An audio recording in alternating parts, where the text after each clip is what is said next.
So name is James Muren. I work as an independent consultant, cyber consultant. Part of my background is that I've worked in large Fortune 30 companies, as well as global Fortune 1000 type companies. So I've worked at the large companies, I've worked in startups, more with an information technology focus, but also with a cyber and privacy law type emphasis, coming in, helping companies establish their cyber programs, what they need, what they don't have, and then finding ways of implementing that.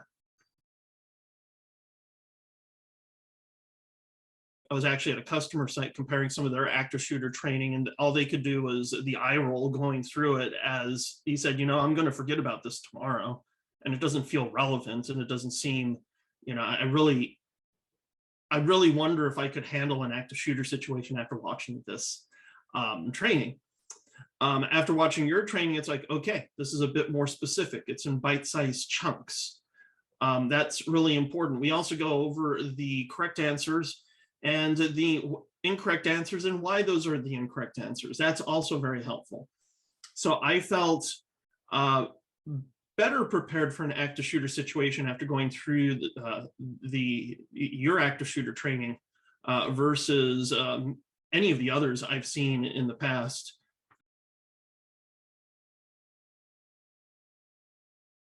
When I worked with IBM, I had a team that I helped lead based on what I saw your training and what I've seen in their training. I mean, yours is, you know, really the best I've seen in terms of the content and feeling prepared after taking it.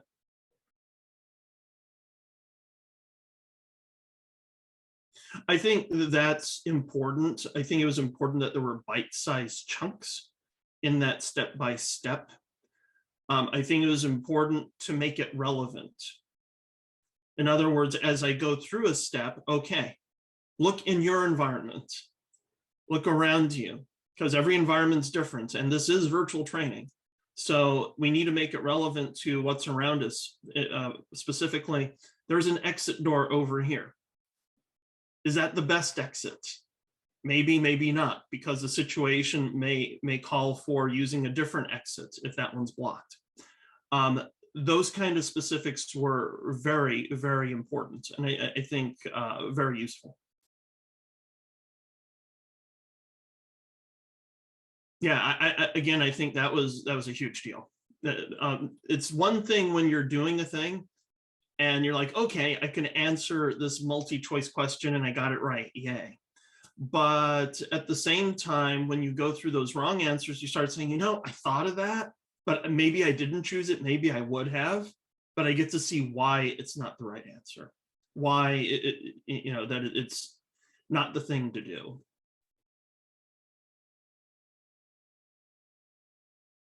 It does emphasize reinforcement of certain concepts. It does show where you could make mistakes. So the methodology appears to be, okay, here's the concept, but did you really understand that? A lot of us hear something and that's one thing.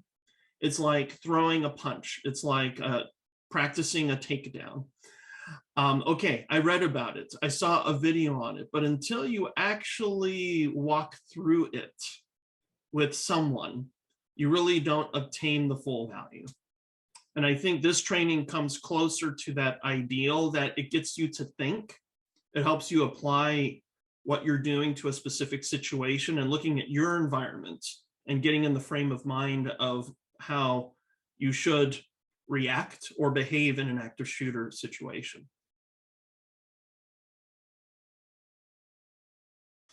Been in a couple of these, and not all of them are created equally, right? Some of it were better than others. The ones that were better than others, there was actually a bit of homework in class where you needed to write it down, and then you got to practice, right? In all fairness, this is virtual training. You don't necessarily get to take it that far. However, if we were to compare it in fairness to the other virtual training out there, I felt I would feel, as having taken it, I would be better prepared versus the other virtual training that I've taken. Here's a key with this training.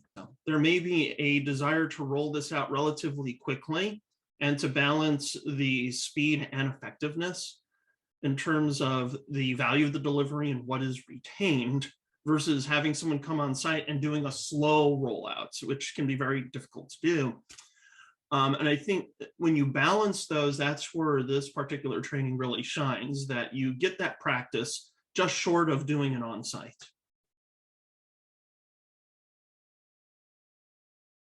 Well, I just had this discussion a week ago, so I would know exactly what I would tell them. And it came up because I was actually helping them with their cyber training within their learning management system in their LMS.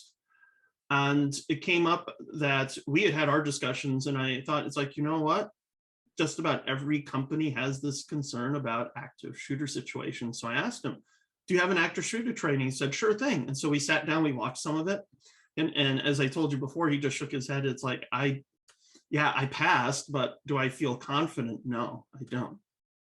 And that's where he was open to something else. And so if I was to begin the conversation, it would be with, what are you doing for training your employees for active shooter situations today? And then if the answer is, well, we're not really doing much at all, then, that's a good opportunity to introduce and say, well, would you be open to have that, discussion and see what I think is relatively effective active shooter training. And then, of course, I could just see the questions coming. It's like, well, how long will this take? And does it integrate with my LMS? Because there's 10,000 of us, 50,000 of us, whatever. And we need to be able to measure if they learned their lessons well and be able to report that on up that, yes, we finished this training. And then after those follow-on discussions, like, let's see what it's like. Let's take a taste. Let's see. And that's where I think this particular training is effective, that once you take it, you understand, wow, okay, bite-sized chunk, short video, I have to do something, I have to take notes, okay, move along.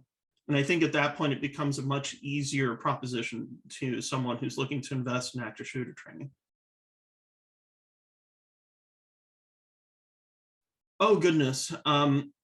I was trying to understand in the video what the instructor meant by barricading with a belt. And I posted that comment in the feedback, but then about 2 or 3 sections later, he actually covered how to do that. And he took his belt off and he started to tie it around. It's like, that's what he meant by barricading. We tie this thing up. It is an effective barricade. Okay, got it. Scratch that comment. Being able to demonstrate that, and again, this isn't like an on-site, right? But it's about as close as you can get.